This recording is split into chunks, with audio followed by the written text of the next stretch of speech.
Bismillahirrahmanirrahim. Assalamualaikum warahmatullahi wabarakatuh. Mari kita awali kuliah kita dengan berdoa. Berdoa mulai. Amin. Terima kasih. Semoga kita dimudahkan, dilancarkan, diberikan kefahaman, dan diberikan kemanfaatan pada materi kuliah yang kita pelajari pada saat ini. Pada kesempatan kali ini kita akan melanjutkan materi kita tentang infrastruktur e-commerce. Apa saja loh yang disediakan di dalam e-commerce itu untuk mendukung kinerja dan mendukung kepuasan dari para pelanggan atau customer. Saya juga pelaku bisnis ya. Ini saya tampilkan slide yang bersumber dari miliknya Melanie Asri Fadriani. Infrastruktur e-commerce. Apa itu e-commerce? Terus sudah pernah kita bahas ya. Ini hanya ada pendapat yang lebih baru dari pakar e-commerce Indonesia yaitu Profesor Suyanto mengatakan bahwa e-commerce merupakan satu set dinamis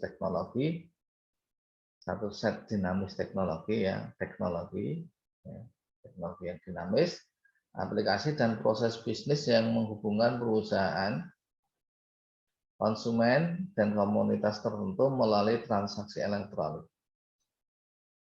dan perdagangan barang, pelayanan dan informasi yang dilakukan secara elektronik. Jadi menurut beliau bahwa e-commerce adalah sebuah teknologi yang digunakan untuk menghubungkan para perusahaan, para customer, penjual dan pembeli lah untuk melakukan transaksi dan perdagangan secara elektronik.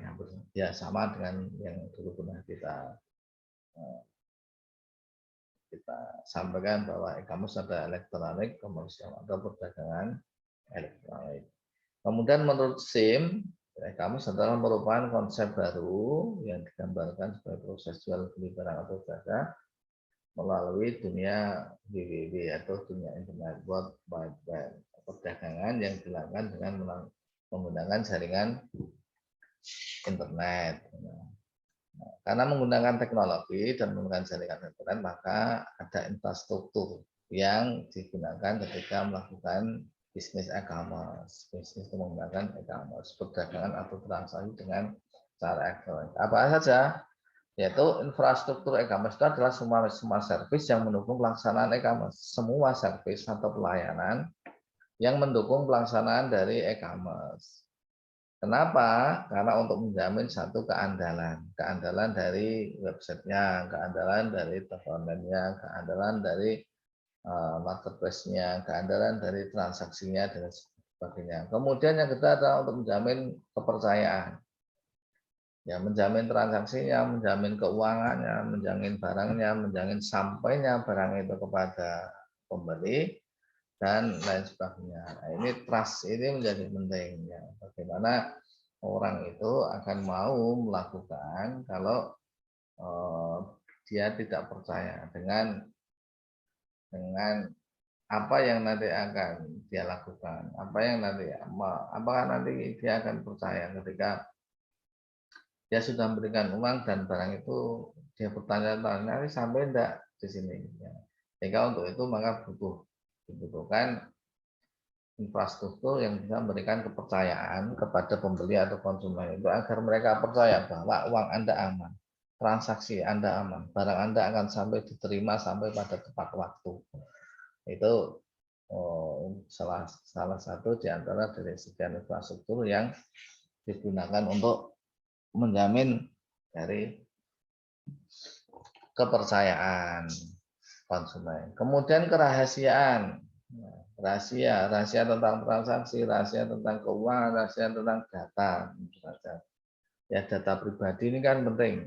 Ini bagaimana ini kerahasiaan dan tidak disalahgunakan oleh orang-orang lain. Ketika kita menggunakan toko online, kalau kita ikut marketplace, maka kita pastikan akan memberikan data-data pribadi kita. Nama, alamat, nomor telepon, kemudian umur kadang ya, kemudian data bank, ya, itu biasanya kita berikan. Nah itu bagaimana ini si pembeli, customer itu merasa aman bahwa rahasia data yang dia berikan itu nanti tidak akan disalahgunakan oleh pihak yang lain. Kemudian kepemilikan yang sah, kemudian keamanan, jangan sampai dibobol, ya, dibobol ya, baik dari sisi penjual atau dari sisi pembeli, jangan sampai nanti dirugikan karena keamanannya yang buruk, ya, keamanannya yang buruk. Karena juga pernah terjadi ada pemesanan tapi tidak ada uang. Nah itu penjual yang dirugikan. Atau mungkin dari si pembelinya atau customernya, dia merasa tidak melakukan transaksi, tapi kok ada transaksi. Nah itu termasuk security atau keamanan yang perlu diperhatikan ketika kita menggunakan berbisnis atau bertransaksi dengan e-commerce. Nah, infrastruktur e-commerce ini menjamin kesemuanya itu, menjamin keandalannya, menjamin kepercayaannya, menjamin kerahasiaannya, menjamin kepemilikannya, dan menjamin keamanannya. Karena semua transaksi seperti tadi yang disampaikan di awal bahwa dilakukan secara digital, secara elektronik, secara jaringan. Jadi kita tidak ketemu dengan orang langsung, tapi ketemu dengan websitenya, ketemu dengan mesinnya. Dan mungkin pemiliknya di luar daerah sana atau di luar provinsi sana. Nah, apa saja ya servis-servis yang untuk digunakan untuk mendukung tadi keamanan, keandalan dan sebagainya itu ada 5 ya.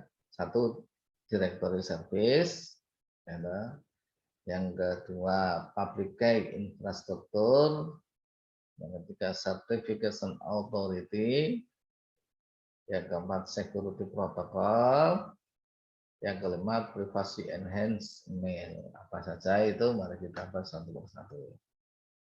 Service yang pertama adalah tentang directory service. Apa itu directory service? Directory service itu adalah menyediakan informasi tentang pelaku bisnis dan end user. Jadi seperti database, seperti hanya misalkan daftar buku telepon atau zero page sebenarnya. Ada beberapa standar yang digunakan untuk menyediakan directory service. Salah satu standar yang cukup populer adalah LDAP, Language Directory Access Protocol, yang kemudian memunculkan yang mana OpenLDAP. Salah satu permasalahan yang mengganjal dalam penggunaan directory service adalah spamming. Apa itu spamming? Spamming adalah proses pengiriman email sampah yang tak diundang. Unsolicited emails yang biasanya berisi tawaran barang atau servis ke banyak orang sekaligus. Seorang spammer dapat melihat daftar user dari sebuah directory service, kemudian mengirimkan email spamnya kepada email-email yang alamat email yang dia peroleh dari directory service tersebut. Jadi ada sebuah pihak yang menyediakan informasi tentang para pelaku e-commerce, baik pelaku bisnis, penjual ataupun end user. Nah ini kadang-kadang jika ini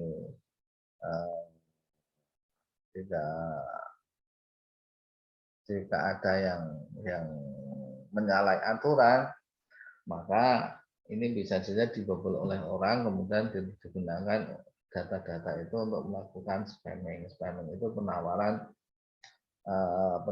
macam-macam ya, penawaran produk macam-macam yang itu sebenarnya tidak dikehendaki atau dia dikirim tanpa sepengetahuan oleh pemilik email.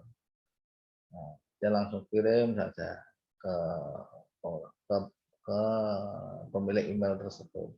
Nah, direktur service ini kan memiliki banyak database informasi dari pelaku bisnis dan user. Nah, ini kalau kebobol, kalau ada yang manfaatkan, ini bisa digunakan untuk menawarkan itu. Digunakan ya tidak tidak selayaknya ya, tidak sesuai dengan etika, dan ini termasuk dari penyalahgunaan etika bisnis ya, etika IT, privasi ya, menyalahi privasi dalam dunia IT ya.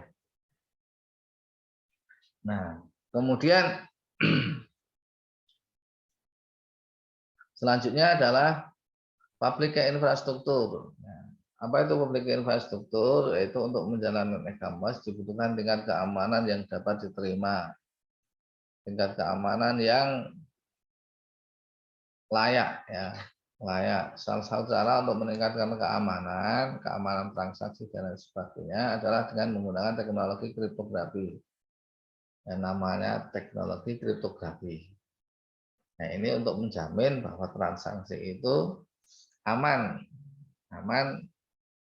dengan cara merubah agar tidak terbaca ataupun tidak diketahui oleh orang apa yang sedang ditransaksikan, berapa nominalnya, berapa jumlahnya, itu maka tidak bisa terbaca oleh orang karena sudah dienkripsi, sudah dirubah.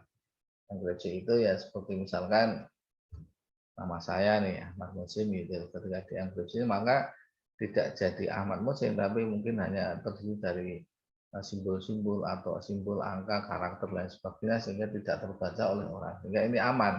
Oh siapa nih tidak tahu, tidak terbaca ya. Walaupun ada teknologi untuk merubah itu ya, kalau orang hacker-hacker yang pintar ya bisa juga, tapi ini lebih aman lah, lebih aman, artinya tidak sembarangan orang itu, dan memang ada aturannya ya, ada aturan. Jadi kalau melanggar aturan ya bisa kena pasal. Nah, salah satu cara untuk meningkatkan penggunaan teknologi, keamanan penggunaan teknologi adalah dengan menggunakan kriptografi, yaitu antara lain dengan menggunakan enkripsi untuk melacak data. Salah satu metode yang mulai umum digunakan adalah pengamanan informasi dengan menggunakan public key system. Namanya ya, enkripsi data dengan pengamanan informasi menggunakan public key system. Sistem lain yang biasa digunakan adalah private key system. Kemana sudah kita bahas ya. Infrastruktur yang dibentuk oleh sistem publik ini disebut public key infrastruktur. Infrastruktur yang dibentuk oleh sistem publik key ini disebut dengan public key infrastruktur atau diterjemahkan dalam bahasa Indonesia menjadi infrastruktur kunci publik. Di mana kunci publik dapat dikelola untuk pengguna yang tersebar di seluruh dunia. Hampir semua kegiatan transaksi sekarang sudah menggunakan enkripsi end-to-end. Ya, lebih aman, insya Allah lebih aman. Kemudian tadi untuk keamanan transaksi, yang pertama tadi untuk penyediaan informasi pelaku dan end user. Kemudian yang ketiga, servis layanan untuk yang certification authority, layanan namanya certification authority, merupakan sebuah body atau entity yang memberikan dan mengelola sertifikat digital yang dibutuhkan dalam transaksi elektronik. Certification authority berhubungan dengan pengelolaan public key system. Contoh HCA adalah VeriSign. Pengelola adalah merupakan perusahaan di Indonesia melakukan transaction dalam bahasa e-commerce. Jadi sertifikat authority ini kemudian bisa mengolah sertifikat secara digital untuk keabsahan dari dokumen dan lain sebagainya. Sehingga ini juga mencakup terkait dengan keamanan, terkait dengan kerahasiaan ya, kerahasiaan dari dokumen. Kemudian yang keempat, secure protokol, keamanan dari protokol ya, atau jalur internet lah. Open profiling standar OPS adalah untuk memproteksi privasi pengguna tanpa menutup kemungkinan untuk transaksi informasi untuk proses marketing. Namanya open profiling standar, memproteksi privasi pengguna. Yang kedua, teknologi SSL, Secure Socket Layer. Protokol ini didesain untuk membangun sebuah saluran yang aman. Ini teknologi yang diterapkan di client server ya. Ini lebih ke teknologi internetnya. Secure Electronic Transaction atau SET akan mengkodekan nomor kartu kredit yang disimpan di server merchant. Mengkodekan nomor kartu kredit yang disimpan di server pembeli, ya, sehingga lebih aman. Karena dikodekan. Trust adalah sebuah partnership dari berbagai perusahaan yang mencoba membangun kepercayaan publik dalam e-commerce dengan cara memberikan cap good housekeeping, yang memberikan approve pada situs yang tidak melanggar kerahasiaan, yang memberikan approve pada situs yang tidak melanggar kerahasiaan konsumen. Jadi dia housekeeping itu kan menata ya, tata letak lah, tata letak. Jadi dia berfungsi untuk memberikan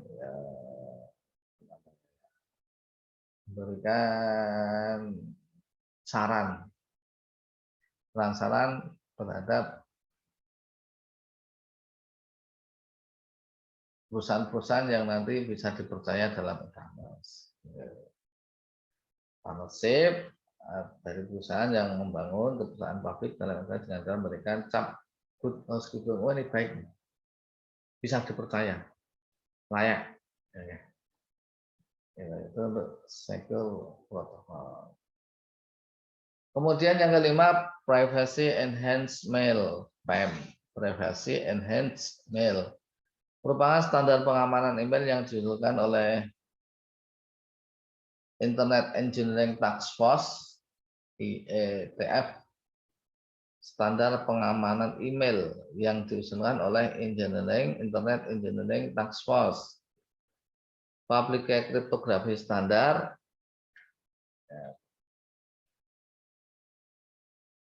Pengamanan email dilakukan dengan menggunakan standar security messaging. Dan sebenarnya tidak hanya untuk email saja, e-commerce banyak menggunakan teknologi internet. Salah satunya adalah menggunakan TCP/IP, Internet Protocol. Dan menggunakan soket. Untuk meningkatkan keamanan informasi keamanan layar soket perlu digunakan dengan menggunakan teknologi kriptografi yang bersama dengan banyak kriptografi. NESCAP mengusulkan pengamanan dan menggunakan security socket layer untuk implementasi yang bersifat gratis dan open source. Sudah tersedia Open SSL. Transport layer security, privacy enhanced mail, email yang lebih privasi, pengembangan email yang lebih privasi.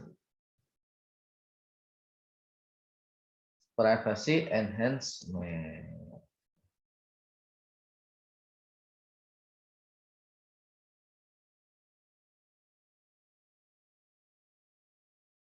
Standar security messaging. Standar security ini keamanan yang digunakan untuk proses surat menyurat. Tahapan e-commerce biasanya kita atau orang yang ingin mengimplementasikan e-commerce akan melalui beberapa tahap. Ya. Tahapan ini biasanya tahapannya adalah brosureware, customer interaction, transaction enabler, one-to-one relationship, real-time organization, dan communities of interest. Apa itu? Kita bahas satu-satu. Brosureware. Nah, ini apa yang akan dilakukan ketika ingin terjun dalam dunia e-commerce. Brosureware pada tahap pertama, perusahaan atau pelaku bisnis biasanya menggunakan internet sebagai medium untuk berpromosi, marketing, menawarkan produk. Istilah brosureware sendiri memiliki makna dipergunakan internet sebagai sarana untuk mengembangkan brosur elektronik Ya, karena kalau sudah menggunakan jaringan internet itu sudah tidak terbatas oleh ruang dan waktu, bisa lintas negara juga. Sehingga jangkauannya itu menjadi lebih luas, jangkauan pemasarannya yang bisa diperkenalkan, yaitu targetnya itu menjadi lebih luas. Jenis-jenis informasi standar yang biasa diletakkan dalam situs perusahaan adalah profil, informasi produk, mengenalkan tentang produknya, pelayanan yang ditawarkan, kontak yang dapat dihubungi dan lain sebagainya. Nah, ini dengan adanya internet, maka informasi-informasi ini ya, memperkenalkan diri, perkenalan produk lain sebagainya itu menjadi lebih mudah, ya, lebih mudah karena jangkauannya yang luas dan tanpa terbatas oleh ruang dan waktu. Nah, jika sudah melakukan perkenalan dengan melakukan brosur tadi, maka kemudian baru melakukan interaktif dengan konsumen. Jadi dengan namanya pada tahapan berikut, perusahaan mulai mengembangkan kemampuan aplikasi situsnya untuk memungkinkan terjadinya komunikasi dua arah antara perusahaan dengan para konsumennya. Tadi kalau sudah diperkenalkan, sudah mulai ada yang tertarik, maka kemudian dibangunlah interaksi, komunikasi, imbal baliknya, mulai diadakan interaksi. Interaksi dengan calon pelanggan atau calon customer. Contohnya adalah fasilitas interaktif chatting, dengan chatting. Ya, chatting masih ada, banyak sekarang juga masih sering digunakan. Walaupun mungkin sekarang lebih banyak ke mobile ya, WA, medsos, Instagram dan lain sebagainya itu. Memungkinkan pelanggan untuk secara interaktif berdiskusi dan melakukan tanya jawab dengan bagian customer service-nya, CS-nya, ya, CS perusahaan. Intinya pelanggan jika ingin mengetahui informasi atau tanya-tanya dan sebagainya itu ada fasilitasnya. Setelah tadi diperkenalkan, maka kemudian bisa berinteraksi, tanya jawab, oh, ini apa ini maksudnya, ini produknya apa ini, manfaatnya apa, jenisnya apa saja, harganya berapa, dan lain sebagainya. Prinsip yang dikembangkan di sini adalah menciptakan relasi atau hubungan interaktif dengan konsumen sebagai salah satu faktor yang menentukan aspek kepuasan dan loyalitas pelanggan, membangun kepercayaan konsumen dengan memberikan pelayanan yang sebaik mungkin, dengan merespon secepat mungkin jika terdapat pertanyaan ataupun keluhan ataupun informasi yang dibutuhkan oleh para konsumen. Setelah interaksi, maka transaction enabler. Ya, kalau sudah mereka minat, maka biasanya akan melakukan pembelian atau transaksi. Tahap selanjutnya adalah pengembangan suatu aplikasi yang memungkinkan terjadinya transaksi bisnis secara elektronik. Ya. Sudah dikenalkan, terjadi interaksi, kemudian berminat, maka dilakukan melakukan pembeli customer, saya belilah. Paling tidak terdapat dua jenis transaksi bisnis yang umumnya terjadi. Pertama, mekanisme pembelian produk atau jasa oleh konsumen melalui internet. Jelas ya, kamus ya. Aktivitas perdagangan seperti pembelian barang, pembelian barang melalui katalog. Untuk online kemarin yang sudah kita buat, misalkan kayak itu ya, penawaran harga sampai dengan pembayaran dilakukan melalui fasilitas yang tersedia di situs perusahaan. Nah ini yang kita praktekkan kemarin di toko online kita semuanya sudah ada. Nah itu bisa terjadi, bisa difasilitasi dengan media toko online atau lewat internet. Yang kedua, transaksi yang terjadi antara perusahaan dan menggunakan transaksi yang terjadi antara perusahaan dan tekanan bisnisnya. Pertama, antara perusahaan dengan konsumen. Yang kedua, antara perusahaan dengan rekanan bisnis, ya, atau supplier. Sehingga Kalau sebuah perusahaan itu kan biasanya butuh bahan baku atau butuh mesin dan lain sebagainya, maka dia butuh rekanan untuk menyediakan kebutuhan-kebutuhan bahan baku ataupun mesin. Kemudian masalah produk, maka produk itu kemudian dijual kepada pembeli. Sehingga ada dua hubungan perusahaan dengan konsumen setelah pembeli dan hubungan dari perusahaan dengan rekanan sebagai penyedia material atau mesin. Kalau sudah terjadi transaksi one to one relationship, dengan tahapan ini diharapkan terjadinya transaksi perdagangan antar individu. Secara prinsip yang terjadi adalah mekanisme penjualan produk atau pelayanan berbasis individu yang mungkin masing-masing konsumen untuk berhubungan secara eksklusif dengan individu lain secara bebas. Contohnya adalah bisnis pelelangan atau penjualan mata uang mujair. Dampak mekanisme perdagangan seperti ini adalah dimungkinkannya seorang konsumen untuk memperoleh harga spesifik yang berbeda dengan konsumen-konsumen lainnya. Jadi lebih ke pelayanan yang mengutamakan individu. Ya, artinya diberikan layanan yang spesial, ya, sehingga membuat hubungan yang spesial. Ya, spesial antara penjual dan pembeli.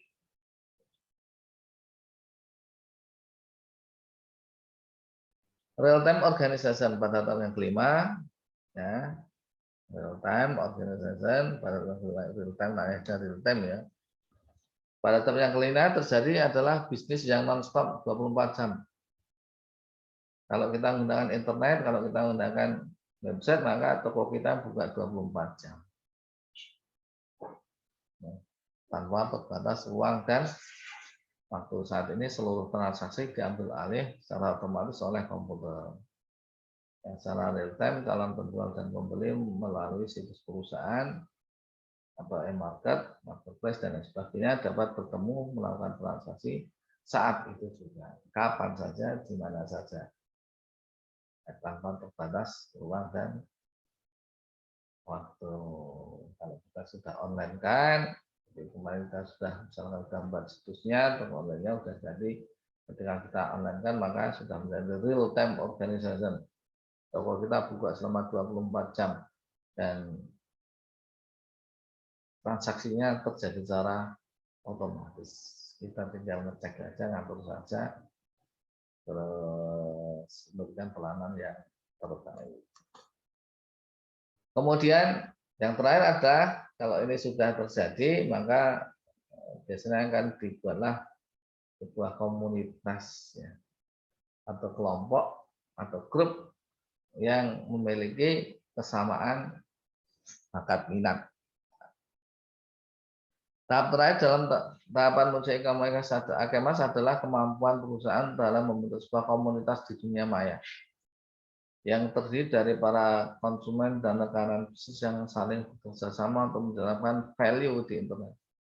Memiliki kesamaan yang sama-sama hobi, mobil, motor, sepeda, dan lain sebagainya. Nah, ini penting, biasanya perusahaan-perusahaan besar ini juga melakukan yang seperti ini. Seperti ini ya. Kecepatan evolusi perusahaan dalam memanfaatkan internet untuk mengembangkan e-commerce sangat ditentukan oleh kesiapan manajemen dan ketersediaan sumber daya yang memadai. Sehingga bisa dikatakan perusahaan itu berkembang, kemajuannya bisa dilihat dari penggunaan teknologi yang dia gunakan. Semakin terbaru, semakin canggih, maka biasanya kecepatan dalam perusahaan itu berkembang itu menjadi lebih cepat seperti itu. Nah, framework e-commerce ini apa saja toh yang mendukung e-commerce? Siapa saja, apa saja komponen apa saja yang mendukung e-commerce? Satu, people, ada 5 ya, ada 5 pilar. Satu, people. People itu artinya orang. People itu bisa penjual, pembeli, perantara, spesialis sistem informasi, staf lain, dan pihak-pihak lain yang termasuk dalam area pendukung utama. Nah, ini diperhatikan, ini perlu diperhatikan, dijaga bagaimana para penjual, pembeli, dan lain sebagainya itu bisa semaksimal mungkin, seoptimal mungkin dalam keterlibatan dalam e-commerce. Kalau pembeli ya bagaimana dia puas kemudian setia terhadap perusahaan kita. Kalau penjual bagaimana dia memberikan penawaran yang terbaik. Kalau spesialis sistem informasi bagaimana dia bisa menjaga website ataupun internet itu bisa berjalan tanpa kendala dan lain sebagainya. Kemudian yang kedua, pilar yang kedua adalah public policy, peraturan legal maupun regulasi lainnya seperti perlindungan privasi dan kewajiban yang ditentukan oleh pemerintah, undang-undang elektronik lah, sehingga para pelaku e-commerce ini merasa aman karena dilindungi oleh undang-undang, termasuk hal-hal sehubungan dengan standar teknis yang ditetapkan oleh pemerintah pembuat ketetapan. Public policy, undang-undang publik terkait dengan ITE ya, ITE, informasi transaksi elektronik.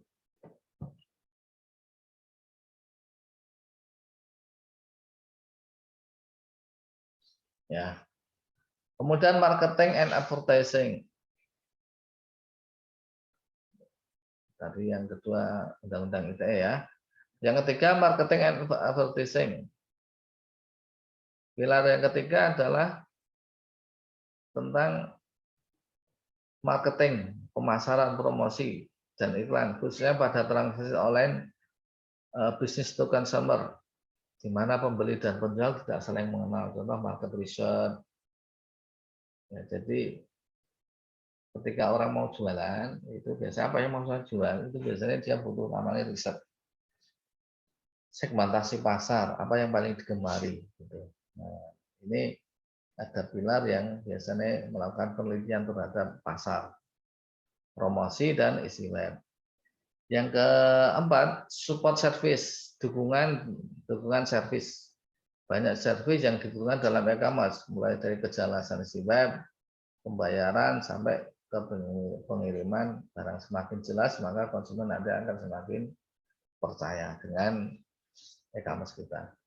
Yang kelima adalah bisnis partnership, penggabungan usaha, pertukaran, dan kerjasama bisnis dalam e-commerce, sama-sama pelaku bisnis ya, untuk menjamin keberlangsungan produk yang kita transaksikan, kita pasang, kita jual belikan, kita layankan.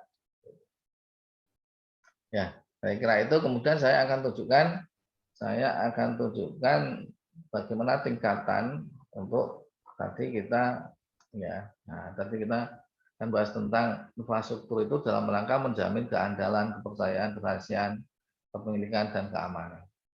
Maka sekarang saya akan tunjukkan bagaimana itu di cover oleh jumlah virtual mart ya, jumlah virtual mart.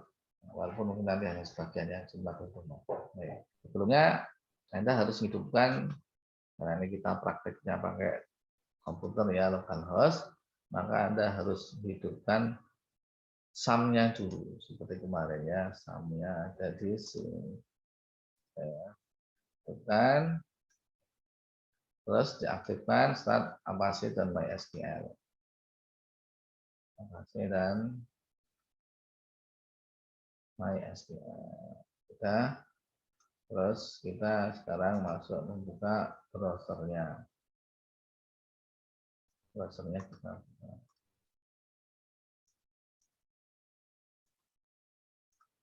Ya. Nah, oke. Kita ketikkan nama toko online kita atau e-commerce kita. Ya, usahaku. Ya.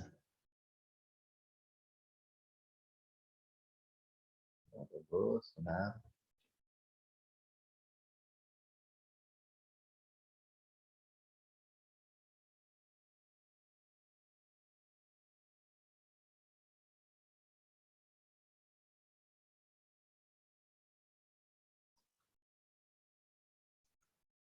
Ya, udah muncul ya. Di antara untuk menjamin tadi keamanan, keandalan, kepercayaan, informasi dan lain sebagainya tadi di tingkat front end ya, di halaman end user atau di tampilan para pengguna atau konsumen di antara adalah di sini. Satu di sini misalnya. Jadi bagi pengguna maka dia akan dijamin keamanan data pribadinya itu ketika dia masuk harus memasukkan username, nama pengguna dan sandi. Di antaranya adalah itu. Karena di sini nanti dia juga akan terkait dengan sistem transaksinya, pembayarannya, pengirimannya dan lain sebagainya, alamat dan lain sebagainya itu diamankan. Ya, tidak bisa setiap orang itu mengakses yang bukan miliknya. Nah, sekarang bagaimana kita akan melihat sistem yang menjamin infrastruktur e-commerce itu di ruang admin ya, di ruang admin bagaimana mengelola sistem keamanan yang ada di ruang admin. Sehingga bagi kita yang misalkan kalau ini sudah pembeli ya, sekarang bagaimana kalau posisi kita itu sebagai seorang penjual, maka kita buka ya. Ini sesuaikan dengan anunya ya masing-masing ya.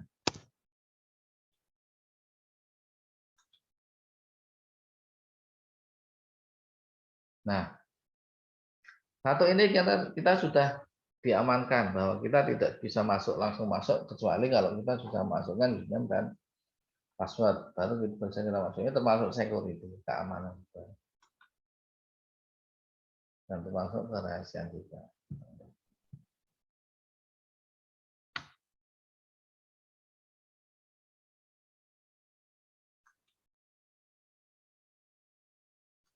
Nah, jika sudah terbuka ya ini ya, ini sudah terbuka. Nah, di sini kita juga memberikan laporan siapa saja yang melakukan kegiatan. Ini kita ada pelaporan. Kita sebagai seorang pemilik perusahaan tahu, oh ini siapa nih yang sedang transaksi sekarang. Kita juga tahu. Kita juga tahu. Terus dia berperan sebagai siapa? Nah, ini saya mau tunjukkan bahwa tingkat autentifikasi, tingkatan user itu macam-macam. Ini juga nanti perannya itu beda-beda. Dan ini juga salah satu yang menjadi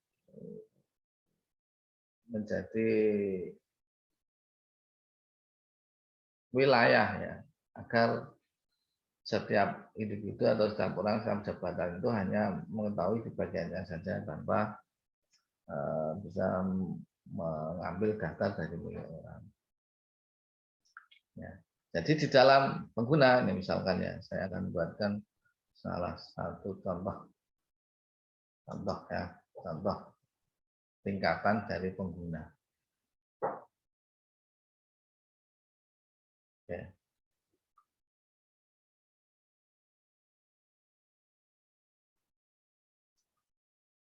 Nah, misalkan ya, misalkan toko ya. Nantinya 1, 2, 3, 4, 5, 6, 7, 8. 1, 2, 3, 4, 5, 6, 7, 8. Sebenarnya Java 99 email angka pendaftarannya jelas email log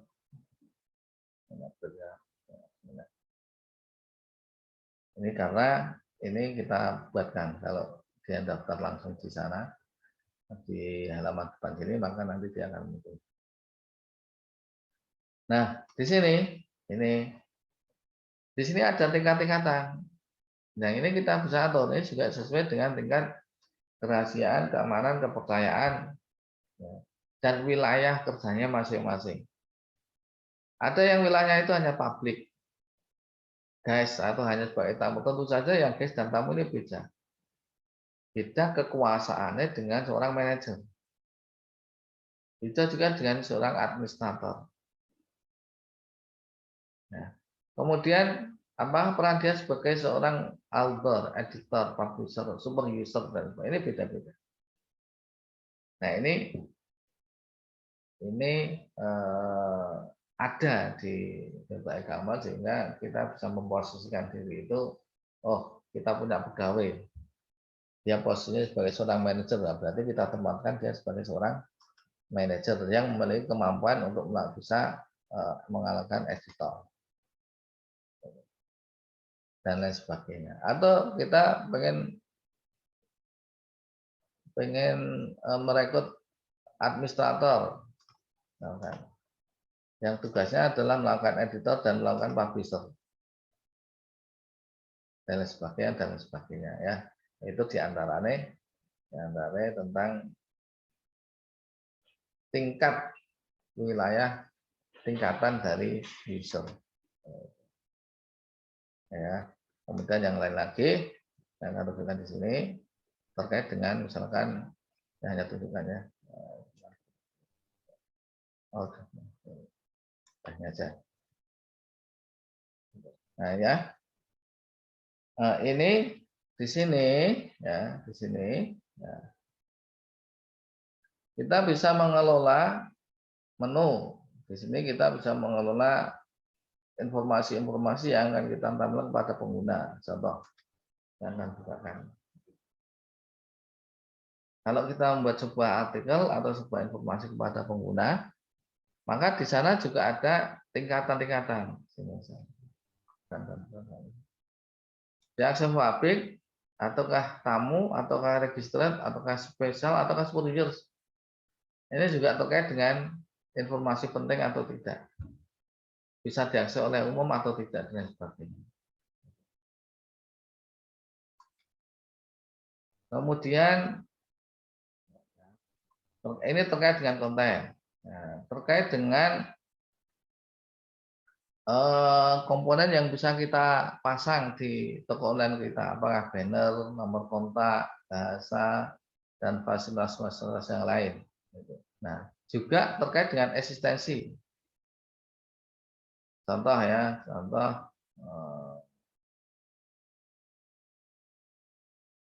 modul atau plugin. Modul. Yang modul ada plugin kan. Modul ini biasanya terkait dengan fasilitas tambahan. Misalkan ini nih, shopping cart dan lain sebagainya, fitur kategori dan lain sebagainya, main menu dan lain sebagainya. Nah, ini juga bisa diatur. Contoh, main menu ya. Main menu. Lu atur menu-menu itu ada di sini nih, ini menu. Posisinya bisa diatur kapan mulai ditayangkan, diakses untuk siapa. Nah, ya. Ini juga terkait dengan keamanan pelayanan, kerahasiaan dan lain sebagainya tadi. Ya, sesuai dengan yang tadi ini untuk siapa kemungkinan keandalan, kepercayaan, kerahasiaan, kepemilikan, keamanan tadi. Ya. Yang kita bahas terkait dengan infrastruktur di Amas. Kemudian selain modul tadi ada yang namanya plugin. Sedangkan untuk login, tugas, editor, dan lain sebagainya. Tombol menu, ini untuk pengetikan misalkan. Fasilitas-fasilitas yang digunakan di dalam mengoperasikan. Ini saran amat seperti ini dan sebagainya, untuk siapa dan sesuai siapa dan sebagainya. Jadi intinya adalah bahwa servis atau layanan yang disediakan di dalam e-commerce itu untuk menjamin keandalan, kepercayaan, kerahasiaan, kepemilikan dan keamanan sudah tersedia.